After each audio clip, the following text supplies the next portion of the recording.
Bom dia, boa tarde ou boa noite, dependendo do horário que você estiver nos assistindo. Meu nome é Sérgio W. Soares, estamos dando início a mais um Auxílio ao Evangelho no Lar. Este é o de número 182. Nossa, quantos, hein? Onde vamos estudar? Aqui, ó, Evangelho segundo o Espiritismo. É o capítulo 26, capítulo novo hoje, né? Vamos estudar então o capítulo 26. O capítulo 26 é aquele que fala assim: dai de graça, dai gratuitamente o que gratuitamente recebestes. E a gente vai estudar os itens 1 ao 4, que fala sobre o dom de curar e fala também sobre preces pagas. Muita gente chega, né, e fala: não, ó, paga lá, tem uma rezadeira lá que você dá lá R$500 para ela faz uma prece que é uma beleza, aquilo tudo. Então vai ser esclarecido tudo isso no estudo de hoje, tá legal?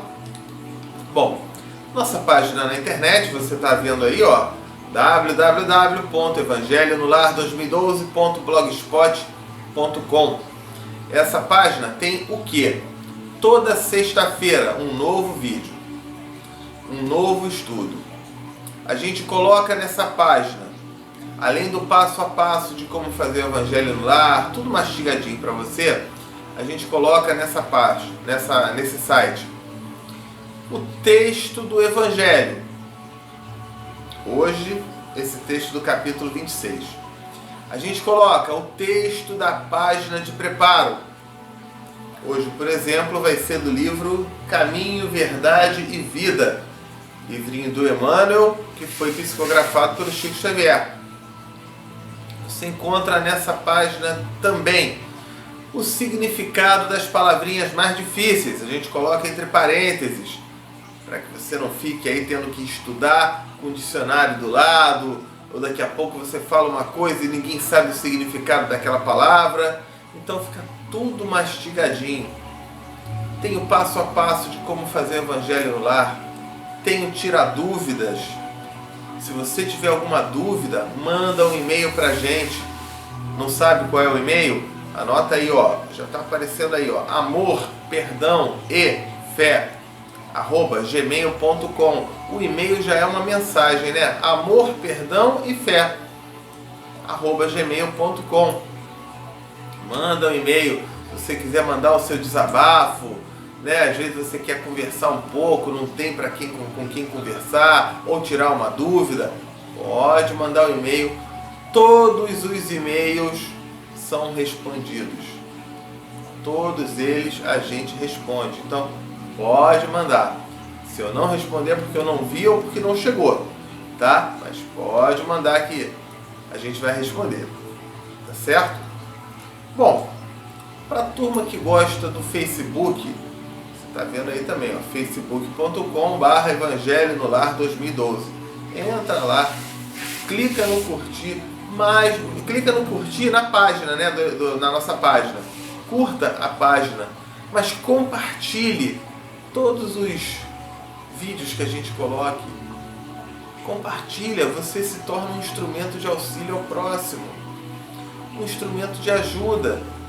Quem sabe um amigo seu não esteja numa dificuldade, não esteja num desespero, numa aflição, e ao entrar no Facebook ele observa que você é um amigo dele, compartilhou um estudo do Evangelho, e aí ele entra e estuda e consegue se descobrir naquela situação, consegue se melhorar, consegue se tornar um instrumento de ajuda. Olha, são muitos e-mails que chegam pra gente de pessoas falando exatamente isso. Eu estava num momento que não estava muito legal, entrei, um amigo meu tinha compartilhado, eu cliquei e assisti o vídeo. E aí o resultado foi muito bom.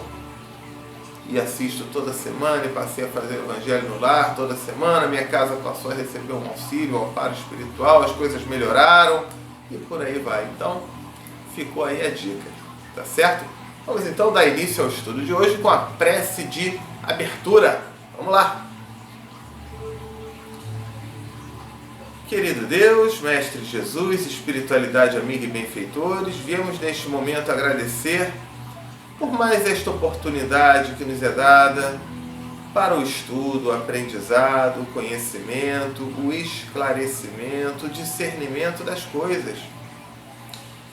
Pedimos para que possa também o ambiente no qual nos encontramos ser totalmente harmonizado, preparado, limpo espiritualmente falando,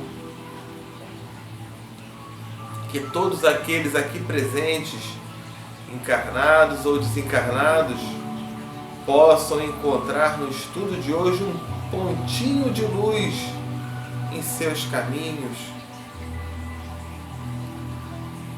E agradecemos a presença dos anjos guardiães que estão dando todo esse sustento e que possa o estudo de hoje transcorrer num clima de muito amor, de muita paz e de muita alegria. Muito obrigado, que assim seja, graças a Deus. Então, feita a prece inicial, vamos lá, página de preparo. É o capítulo 28 do livro Caminho, Verdade e Vida. O capítulo 28 o título é Escritores. Então, ele começa com uma citação de Jesus que foi anotada por Marcos no capítulo 12, versículo 38. E diz o seguinte: guardai-vos dos escribas que gostam de andar com vestes compridas. Quem eram os escribas? Por isso que a gente coloca, o significado de tudo aí no estudo, quando você entra no site. Quem eram os escribas? Nome dado a princípio aos secretários dos reis de Judá, a certos intendentes dos exércitos judeus. Mais tarde foi aplicado especialmente aos doutores que ensinavam a lei de Moisés e a interpretavam para o povo. E era um pessoal, falando assim no popular, muito metido a besta.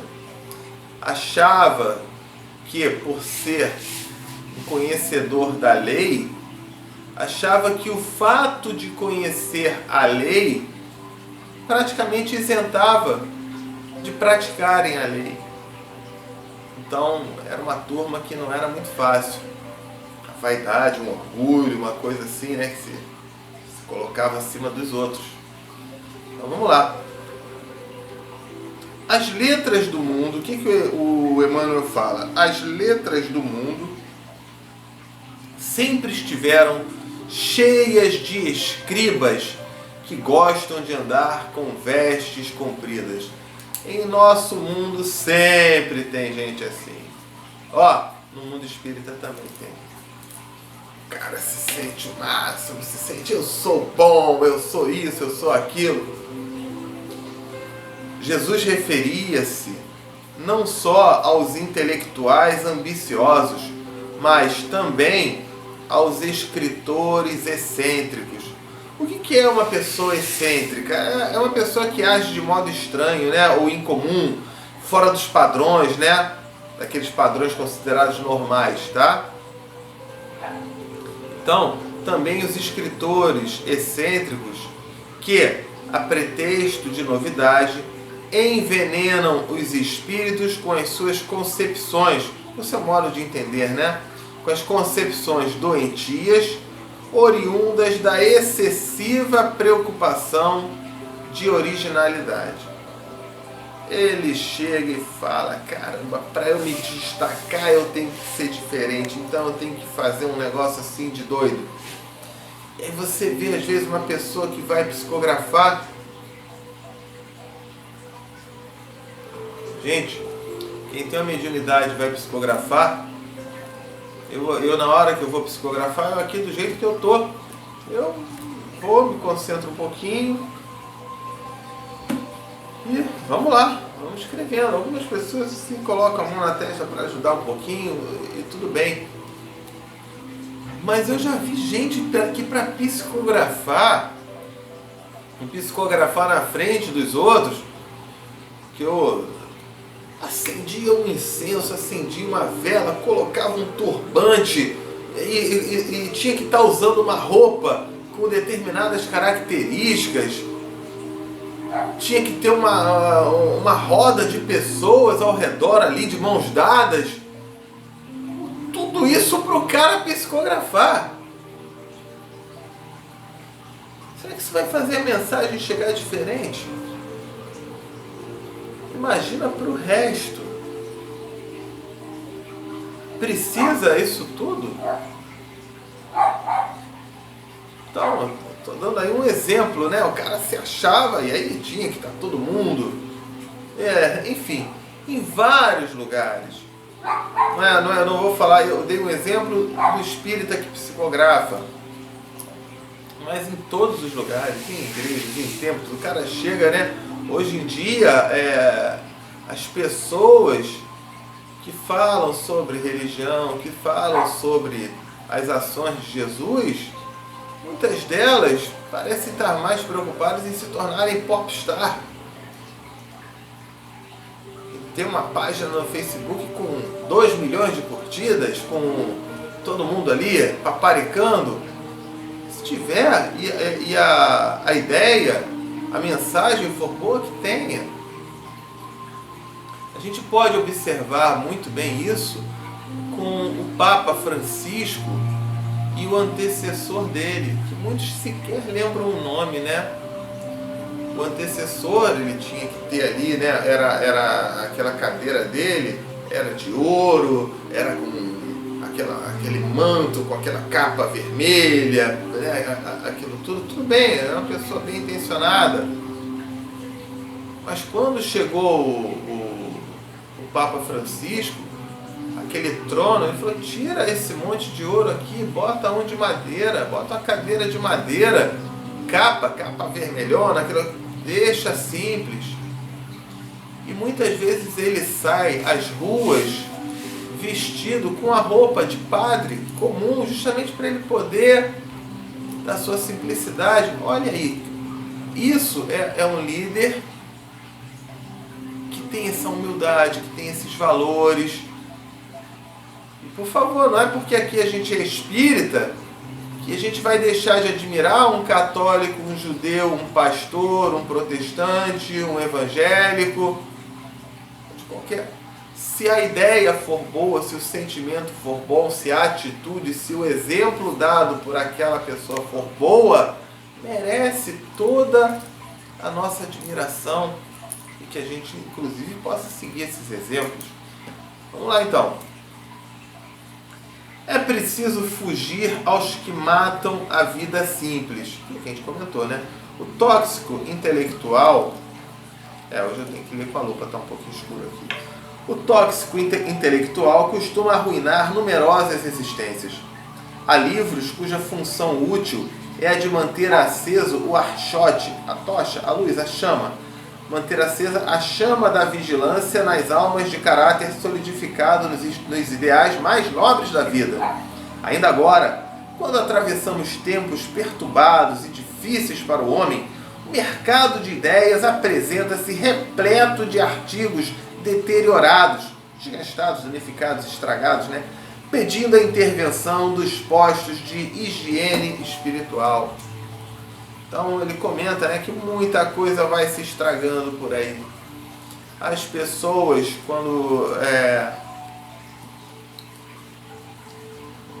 Vou dar um exemplo assim, eu vou num lugar e aí eu tenho um estudo bacana, eu assisto uma lição do Papa Francisco ou do Divaldo Franco, ou alguma coisa assim.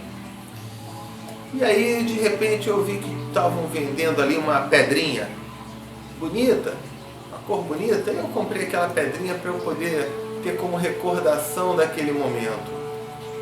Legal. Sempre que eu olhar a pedrinha, eu vou me recordar daquele momento e daquelas lições. Aí tem gente que faz diferente. Tem gente que chega a um ponto que inverte dentro daquilo que ele está falando, né? Ele faz o seguinte: eu quero que as coisas fiquem boas, Deixa eu olhar a pedrinha é que me dá sorte, a pedrinha é que faz eu ficar bem, a pedrinha é que... Opa, tem alguma coisa errada. O cara começou a santificar a pedrinha, esqueceu que aquela pedrinha ele comprou ali para lembrar das lições edificantes que ele teve naquele dia. E ele bota a pedrinha pendurada lá, faz um colar com a pedrinha, faz aquilo tudo. Se a pedrinha estiver longe dele, ele... Ah, meu Deus do céu, como é que vai ser minha vida? Esqueceu o principal. Ele está santificando a pedrinha e esquecendo o principal. Deu para notar aí? Podereis alimentar o corpo com substâncias apodrecidas? Vossa alma, igualmente, não poderá nutrir-se de ideias inferiores na base da irreligião, da falta da religião, né? Do ateísmo, no caso, né? Do desrespeito, da desordem, da indisciplina. Ele fala esse ateísmo, não necessariamente o ateu. Eu conheço ateus que têm dentro de si um coração e uma proposta de caridade maior do que muito cristão por aí. Eu também conheço ateus que são ateus dentro de um raciocínio que eu entendo até lógico. Ele fala assim, eu vejo falarem que o Deus é um Deus que castiga, que pune, que mata, que faz isso tudo, essas guerras santas. Ele se torna um ateu, mas ele acredita que existe uma energia superior, uma energia astral, então ele está acreditando em Deus, na verdadeira concepção de Deus. Deu para captar isso aí? Vamos lá, vamos continuar. Observai os modelos de decadência intelectual e refletir com sinceridade na paz que desejais intimamente. Isso constituirá um auxílio forte em favor da extinção dos serviços, dos desvios da inteligência. Então, a gente trabalhar é a nossa fé, é o nosso raciocínio. A gente observar aí o que é certo, o que é errado, a gente parar para pensar direitinho sobre as situações. Então, no capítulo 20, dai de graça o que de graça recebestes, itens 1 ao 4, o dom de curar e as preces pagas. Então, dom de curar. Ele mostra aqui uma citação que foi anotada por Mateus no capítulo 10, versículo 8. Restituí a saúde aos doentes, ressuscitai os mortos, curai os leprosos, expulsai os demônios. Dai gratuitamente o que gratuitamente haveis recebido. Então ele diz aqui o seguinte, ó, no item 2, aí os Espíritos explicam. Dai gratuitamente o que gratuitamente haveis recebido, diz Jesus a seus discípulos. Com essa recomendação, prescreve, determina que ninguém se faça pagar daquilo porque nada pagou. Ora, o que eles haviam recebido gratuitamente era a faculdade de curar os doentes e de expulsar os demônios, isto é, os maus espíritos. Jesus falava aqui sobre desobsessão. A pessoa falava, isso é o diabo, isso é o demônio, isso é aquilo. Era desobsessão. Os discípulos de Jesus, Jesus escolheu cada um deles que podem ter sido pessoas super simples, mas elas tinham uma capacidade extraordinária, que era a capacidade mediúnica. Eram médiuns. E por isso conseguiam, como ele falou aqui, né, expulsar os demônios. Eles conseguiam, pela vidência, pela sua mediunidade, observar, orientar aqueles espíritos obsessores que ali chegavam. Foi dada essa capacidade. Esse dom Deus lhes dera gratuitamente para alívio dos que sofrem. E como meio de propagação da fé, Jesus, pois, recomendava-lhes que não fizessem dele objeto de comércio, nem de especulação, de exploração, né? E nem meio de vida. Eu não precisei estudar nada, não estudei nada e, de repente, adquiri uma capacidade de curar alguém, de curar as pessoas. Então, o que ele fez? Opa, eu adquiri aqui para curar, né? Tá faltando médico, tá faltando quem cure. Opa, vem aqui, ó, me dá aqui, ó, R$300 aqui a consulta que eu curo todo mundo. Em primeiro lugar, não é você que cura. Porque se isso é através de uma mediunidade, de um dom mediúnico, quem cura são os espíritos. Os espíritos de luz, os espíritos benfeitores que estão ali contigo. Já começa logo por aí, tá? E nessa parte da cura, o que acontece? Se você vê que está utilizando essa mediunidade, essa capacidade para princípios do seu próprio proveito, para exploração, para até na hora que ganha esse dinheiro, utilizar de uma forma errada, porque às vezes existe a comercialização, né? Esse livro, Caminho, Verdade e Vida, é um livro que foi vendido, foi comprado numa livraria, ele tem um preço, ele tem um valor. Mas o que o Chico Xavier fez com a arrecadação, com o dinheiro das vendas desses livros? Ele fez caridade, ele auxiliou milhares de pessoas, talvez milhões de pessoas. Então ele empregou aquele dinheiro de uma maneira muito boa, de uma maneira em auxílio, né, ao próximo. Agora, aquele que vai utilizar dessa forma errada, os próprios espíritos benfeitores vão seguir outro rumo. Não vão mais estar com ele, porque vão estar vendo que aquela pessoa está se prejudicando. E aquela pessoa, ainda se achando tal, porque tem aquele dom, nem nota que os espíritos de luz se afastaram e chegaram outros obsessores com ele. E está ele ali curando ou achando que cura e tal, e complicando a vida de todo mundo. Olha só que coisa grave, né? Então tem que ter esse cuidado, tá certo? Vamos lá. Preces pagas. Então agora sobre as preces pagas. No item 3. Isso foi anotado, Jesus falou, né? Isso foi anotado por Lucas no capítulo 20, versículos 45 ao 47, por Marcos no capítulo 12, versículo 38 ao 40, em Mateus capítulo 23, versículo 14. Então, o que foi dito ali? Ó? Disse em seguida a seus discípulos, diante de todo o povo que o escutava: precatai-vos, tem a precaução, né? Dos escribas que se exibem a passear com longas túnicas, que gostam de ser saudados nas praças públicas e de ocupar os primeiros assentos nas sinagogas, nos templos israelitas, na Assembleia dos Judeus, e os primeiros lugares nos festins que, a pretexto de extensas preces, devoram as casas das viúvas. Essas pessoas receberão condenação mais rigorosa. É aquele cara que se torna um popstar. E veja bem, não tem problema nenhum se ele se tornar um popstar. O Chico Xavier, ele se tornou uma pessoa extremamente conhecida, extremamente popular.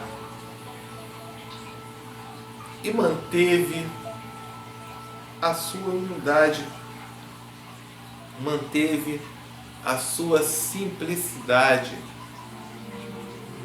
Quando lhe ofereciam presentes e mais um monte de coisa, ele com uma doçura extraordinária, porque vai negar um presente, um negócio chato, e ele falava: guarda para mim, fica com você isso, e você guarda para mim então, que eu não tenho lugar onde botar na minha casinha. O que não ia faltar era gente querendo oferecer coisa, né? E ele manteve essa simplicidade. O problema é quando o cara quer se tornar um popstar. Aí ele já muda a roupa, né? Já começa a fazer um monte de coisa complicada, né? Se deixa levar. Opa, vem uma limusine aí te buscar. Não precisa vir uma limusine, pode vir um fusquinha me pegar, não tem problema. Ou se não tiver nem um fusquinha, eu vou de ônibus. Não tem problema nenhum. Então, trabalhar isso direitinho. Vocês querem ver uma coisa? Às vezes, em casas espíritas, e já teve um presidente de casa espírita, com a diretoria, que ficaram danados. E olha que eu não sou nada, olha que eu sou quem eu sou em relação a tantas pessoas de valor e de conhecimento. Mas numa palestra que foi dada, que foi uma pessoa muito conhecida, o que fizeram? A casa espírita ficou lotada, os lugares ficaram lotados. E tinham pessoas que estavam lá fora, lá no final, botando a cabeça na janela para assistir aquela palestra. Enquanto que na primeira fila tinham cadeiras vagas que eram reservadas aos diretores daquela casa espírita. Olha,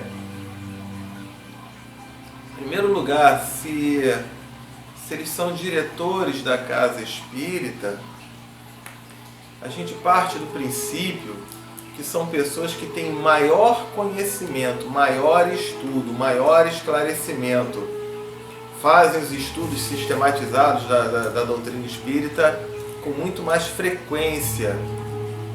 E aquele que chegou lá pela primeira vez ou que está ali fora, alguns podem ter conhecimento sim, mas outros não têm.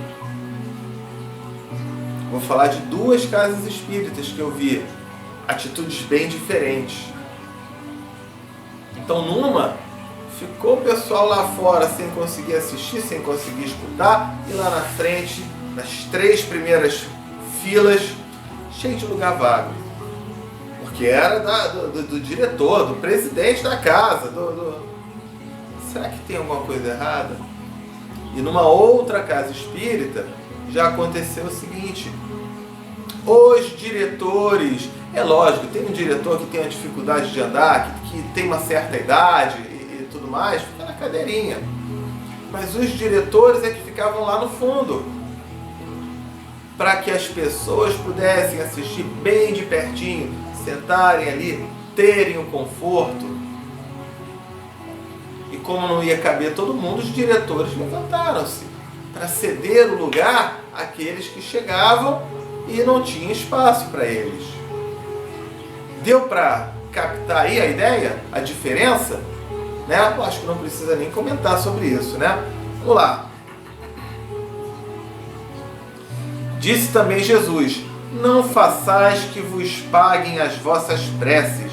Não façais como os escribas, que a pretexto de longas preces devoram as casas das viúvas, isto é, abocanham as fortunas. Ele chega e fala: olha, esse cara aqui essa aqui é uma rezadeira, é um cara que faz uma prece maravilhosa e tal, e ele faz uma prece que é um discurso, que é uma coisa linda e tudo, e aí o cara paga para ele fazer a prece. Gente, eu vou dar um exemplo. Nós recebemos quase todo dia, chegam e-mails, chegam pedidos de prece, quase todo dia, por uma pessoa querida, um parente, alguém que está com uma dificuldade. Quase todo dia chegam pedidos de prece, ok? E aí o que acontece? É claro que a gente coloca o nome na prece, a gente coloca o nome ali para que seja feita aquela prece por aquela pessoa, tá? Mas a melhor pessoa, a pessoa mais indicada para fazer aquela prece é a própria pessoa que pediu. A minha prece em nenhum momento vai ser melhor do que a sua. Muito pelo contrário. Porque quando você me pede uma prece por uma pessoa querida por você, você vai ter muito mais intensidade. Você conhece aquela pessoa, o carinho, o afeto, o desejo dela estar bem é muito maior. Ah, mas o Sérgio fala tão bonito. Não importa. A prece ela tem que ser verdadeira. É lógico que mandar o nome para a prece é muito bom, é muito legal colocar na casa espírita, porque, né? Quando 2 ou mais pessoas estiverem em meu nome, lá eu estarei, foi o que disse Jesus. Então, várias pessoas formam uma corrente de orações que é muito mais forte. Concordo com isso. Mas eu vou mandar a prece para o Sérgio, e aí eu não vou fazer prece nenhuma, já mandei lá para o Sérgio, já mandei lá para o Minuto de Espiritismo, para o Evangelho no Lar. Como é que fica? Então faça.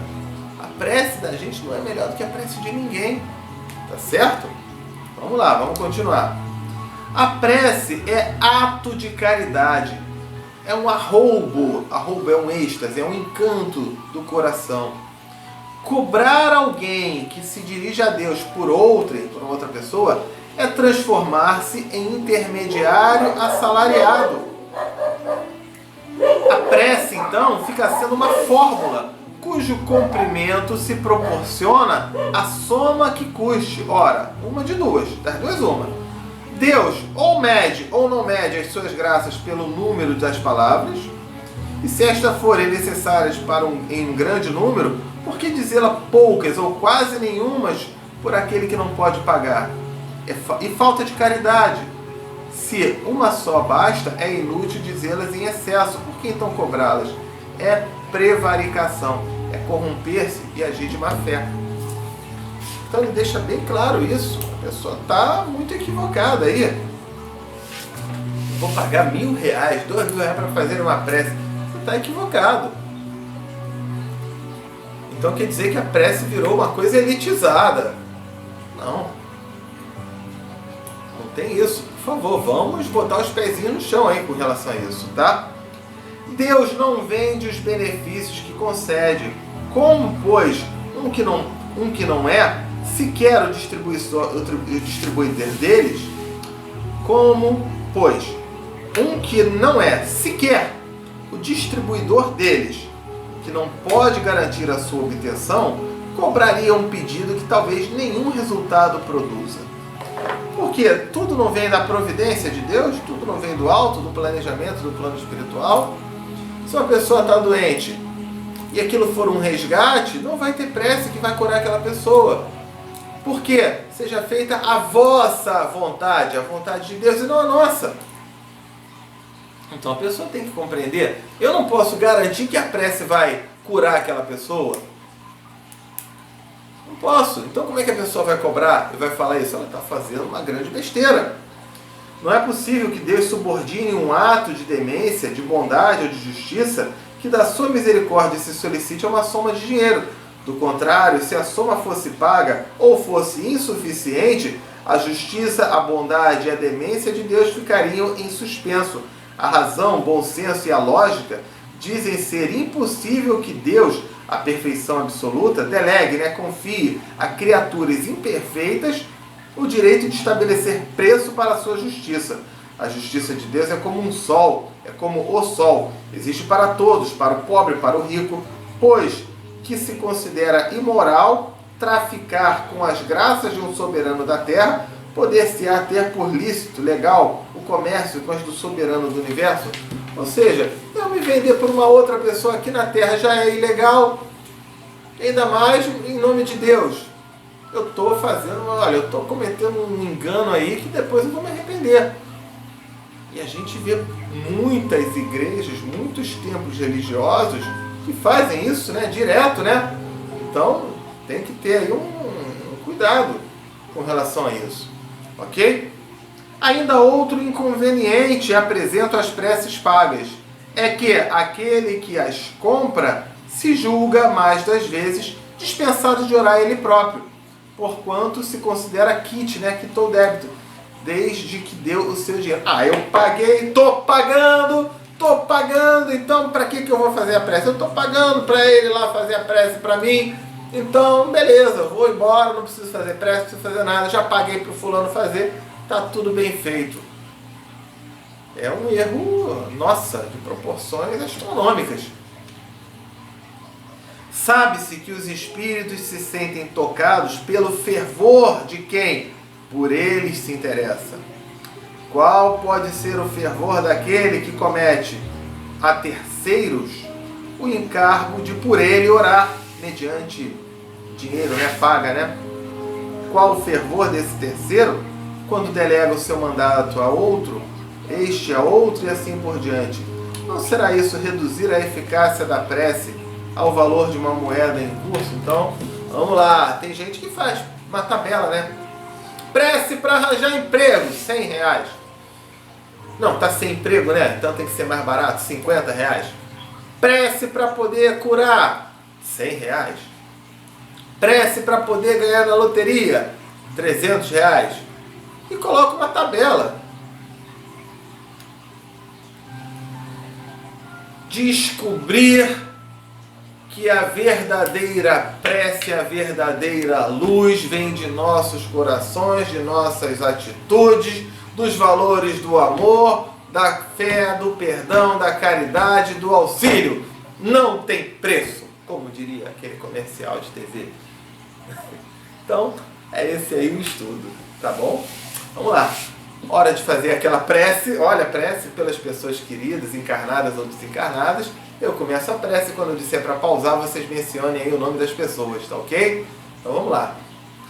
Querido Deus, Mestre Jesus, espiritualidade amiga e benfeitores, viemos neste instante pedir por cada irmãozinho encarnado ou desencarnado, amigo ou inimigo, que possa receber do plano astral todo o amparo, toda a luz, todo o esclarecimento, a resignação, a força que possam ajudá-los, que possam transformá-los e deixá-los capacitados a enfrentar os caminhos e as suas jornadas com maior resignação. Muito obrigado, que assim seja, graças a Deus. Pausou, mencione aí os nomes.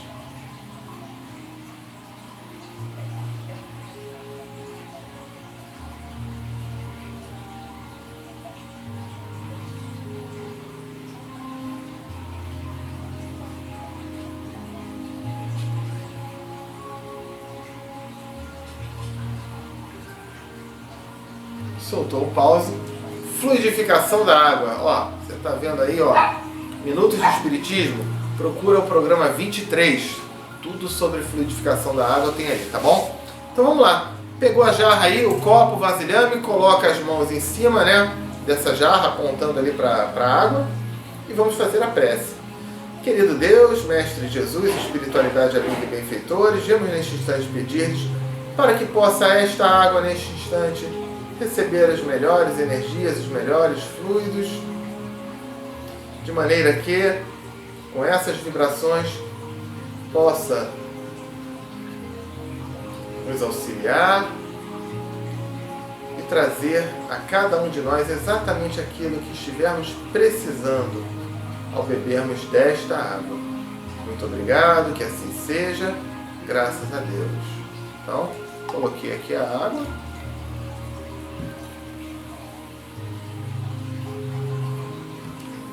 E já vamos para a prece de encerramento, então. Vamos lá. Querido Deus, Mestre Jesus, espiritualidade amiga e benfeitores, obrigado por esta oportunidade de estudo, aprendizado e conhecimentos. Que possamos assimilar esses valores e lições e colocá-las em prática no nosso dia a dia. Pedimos uma semana com toda a luz e proteção, seja por nosso merecimento ou misericórdia de Deus, e que possamos cada vez mais sermos instrumentos de Deus, praticando com o nosso próximo os valores do amor, da fé, do perdão, da caridade, do auxílio, da tolerância, da paciência, da alegria e da paz. Muito obrigado, que assim seja, Graças a Deus, e que possamos estar aqui reunidos na próxima semana para mais um estudo. Graças a Deus. Então, finalizamos aí o estudo de hoje, né? Fiquem com Deus e até o nosso próximo encontro. Tchau, tchau!